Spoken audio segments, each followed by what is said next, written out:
In 40 years, I don't know that I have heard a more heartbreaking story.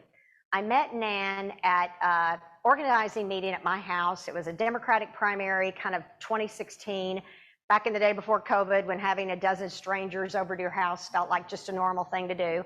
You know, there was a dad from Brookside, and there was an older woman who's a master gardener who came in and kind of just volunteered and helped me with some of my house plants that needed to be trimmed, and just an assortment of other people, and Nan. And I'm just calling her Nan. I recognized her name from back in the day when the newspapers in town had full staff reporters. She was a gifted journalist, and she recognized me from when I used to write that occasional faith column in the Kansas City Star.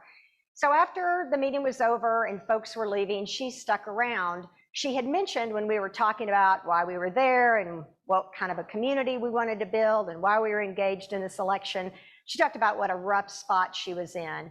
And she told me that it was really about the lowest point of her life. So we visited for a bit, and then we agreed to have coffee, ended up having coffee quite a few times.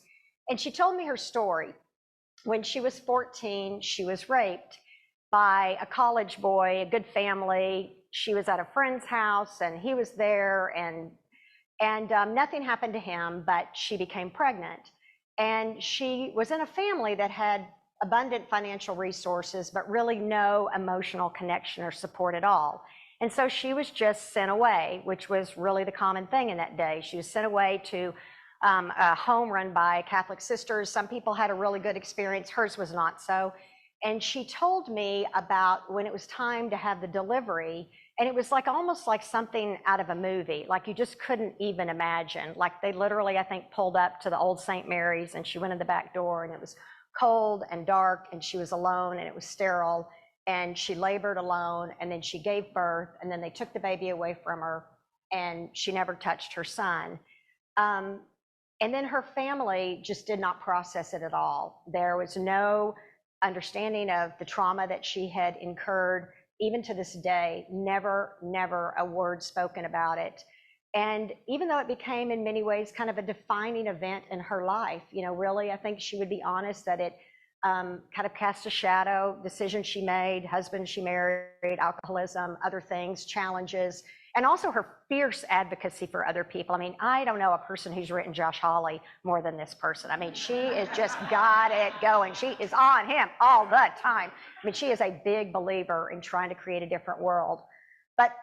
And then Missouri adoption laws began to loosen up in 2015, 2016, and using her investigative skills and some other stuff, she managed to get the list of the 100 baby boys or so that were born the day she delivered. And with an organization in Florida or something that helped people kind of find their way through that, the first piece of advice was, look at the names, does anything jump out at you? 2 names jumped out at her, and one of them was her son. And she found him again with her good skills. He was living the life. He'd grown up in a wonderful family in a big city, gone to the best schools, was now newly married, successful. So after much soul searching, she wrote a letter. She mailed it, certified delivery, to arrive Friday evening when he got off work, so it wouldn't like ruin the work week. And a few hours later, she got a text from a number she didn't recognize. It was the wife of her son saying, we've received that. We're trying to process it. We'll be in touch. And they were in touch. First, there were emails, and then there were phone calls. And then after a few months, there was the plane ticket, and she was going to the big city to meet her son. I kid you not, 10 days before she got on the plane, she got another phone call, a number she didn't recognize. It was sister of the wife of her son. Tragedy, embolism, aneurysm, he was gone. So she met him the first time, the only time, at his funeral, hidden again away at the back of the sanctuary, while he was eulogized for this remarkable young man he was. What stood out in that story was not just the devastation of it, but how she talked about being hidden away and her grief just not being seen, and how clear she kept telling me there's so many other young women that this happened to. And I think it just, to be honest, wasn't really aware There's been a lot of study about, oh, abortion is devastating for women, even though those claims have been unsubstantiated and the vast majority of women have an abortion, 90% say it was the right decision. But there have been a lot of studies on women who are forced to give up a baby and the suffering that incurred. Ann Fessler, writer, professor, filmmaker, wrote a book, National Book Award finalist 15 years ago, The Girls Who Went Away, The Hidden History of Women Who Surrendered Children for Adoption in the Decades Before Roe v. Wade.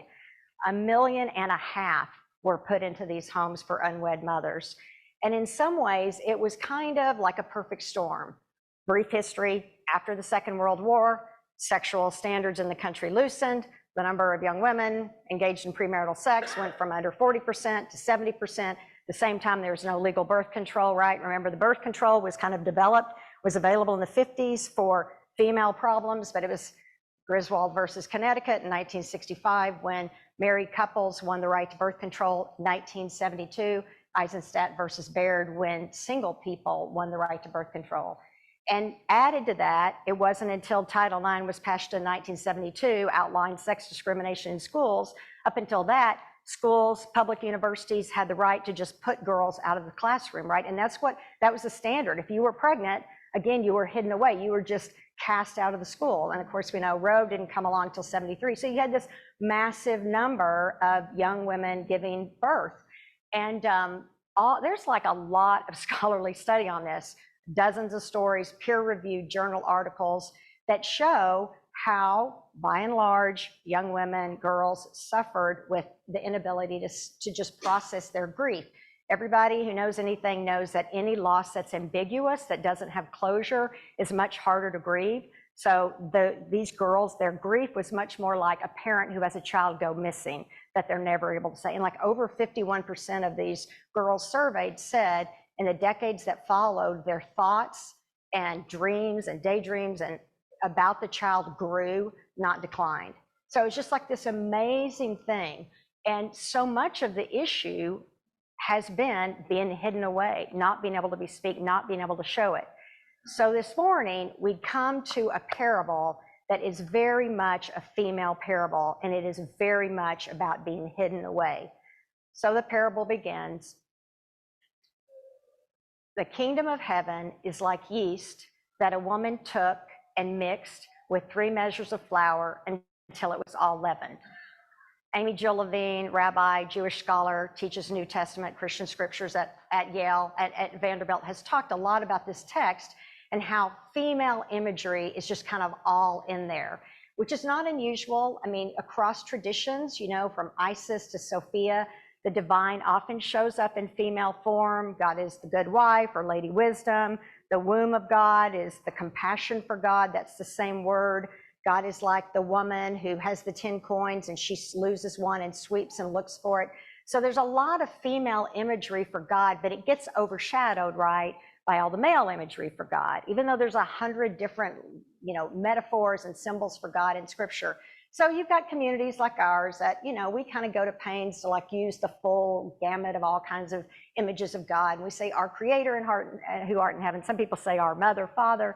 But that also is an invitation for us to step back and look at that word kingdom. Now, kingdom, to be honest, not a word I use very often, right? Because a kingdom suggests what? A king who has subjects, who controls people's body and says what they can do with them. Or remember when, was it Charles who became the king? And a lot of other countries came out and said, hello, can you speak about colonization, right? So kingdoms are not necessarily a good thing for anybody. And it's not a word that really speaks to us. Today, we tend to speak about, the beloved community. We think about the civil rights leaders. We think about Dr. King using that word. So it's a parable that invites us to think maybe the word kingdom doesn't work anymore. Maybe you drop the G and you can talk about a kingdom. And that's a much richer, fuller word, right? Like, what does it mean to be a part of a kingdom? What does it mean to be a place where we're all working for a world where we're equal, where everybody's got enough to eat, where it's not such a stratified world, right? Where someone dominates the others, but we're all in this together. The kingdom of heaven is like yeast. It's not yeast so much like those little bitty yellow packets you have that my husband buys a lot of and then they expire before he decides to bake the loaf of bread. This is much more like yeast that's kind of sourdough starter, kind of, that mixed with bacteria and the kind of messiness of our lives. Remember how that sourdough starter kind of went crazy during COVID? And I don't know what that was. I'm sure someone's going to write several doctoral studies on that, but it had to do certainly, I think, with the sharing of it. Someone made it and passed it to someone, and maybe the kind of longing for a simpler time, something comfy and homey. But it's an interesting thing too, because it's smelly, right? That smell. It's like our lives. They're yeast mixed with bacteria. There's so much promise in our lives, but if you dig very deep, there's a lot of mess in there, right? So this woman, she took that sourdough starter, that yeast, and she put it in 3 measures of flour. Now, again, that goes over our head because, the scripture is not just in our brain like that, but the earliest people would have heard that. It's an allusion to Genesis 18, 3 measures of flour. You remember Abraham and Sarah, old and barren, and then the 3 visitors happen along, and Abraham says to Sarah, go make some bread. And we think, oh, okay, but 3 measures of flour was like 40 to 60 pounds of flour. So it's like 3 guys are here, let's make 60 dozen biscuits. That's really kind of what it is.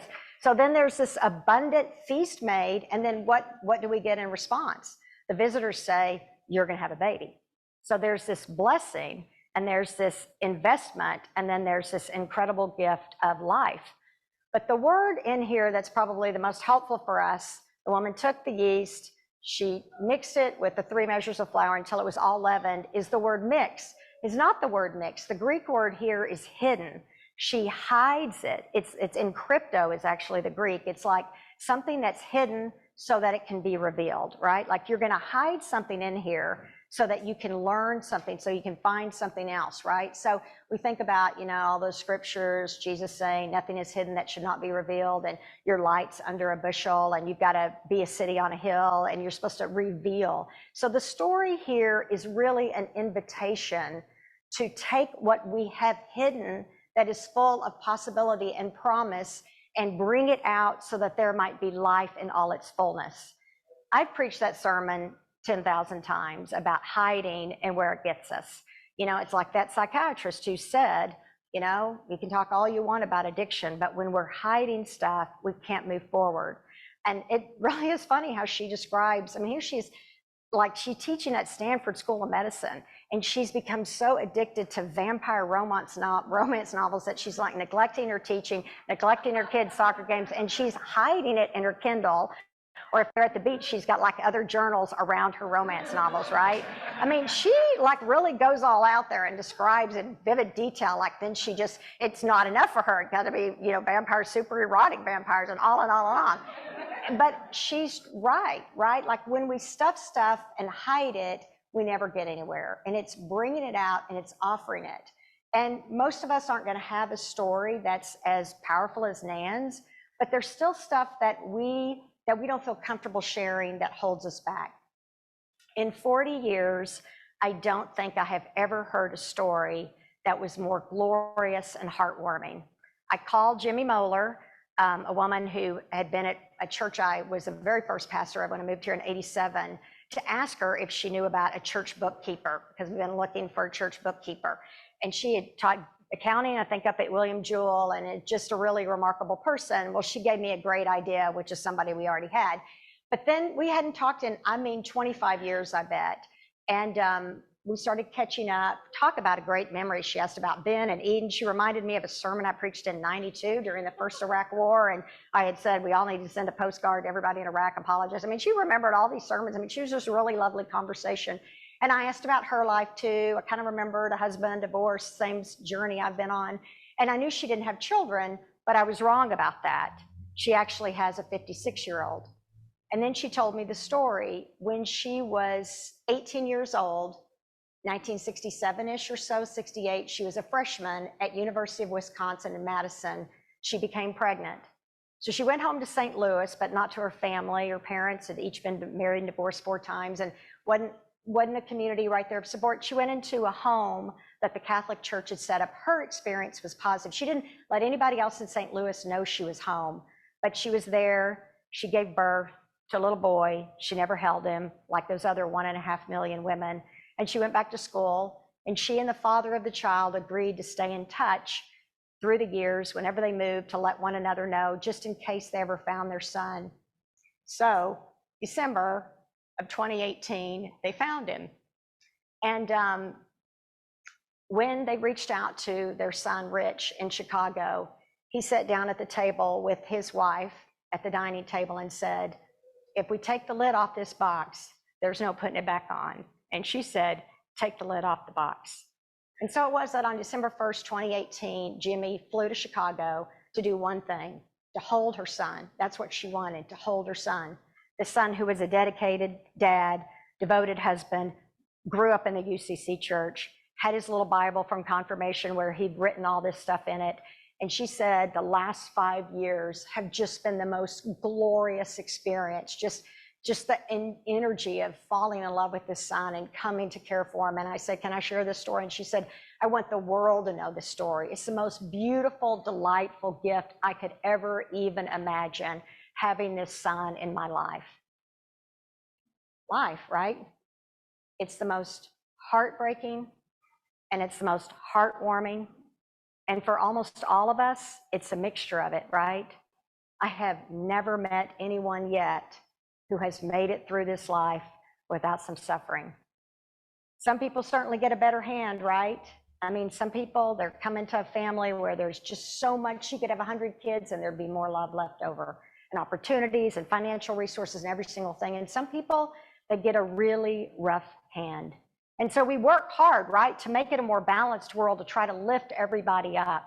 But this is the truth. Your story is your story, and that's what it is. And the more we can look at our own story and see what's inside it, as God's claiming, God's revelation, God's life in us, and offer it to the world, the more we can share and grow, the more kind of the grace of God can come to be. And so our invitation this day is to look at all of the stuff we've got in here, the joyful, the hurtful, and figure out a way that we can be honest and real and share it with the world. Amen.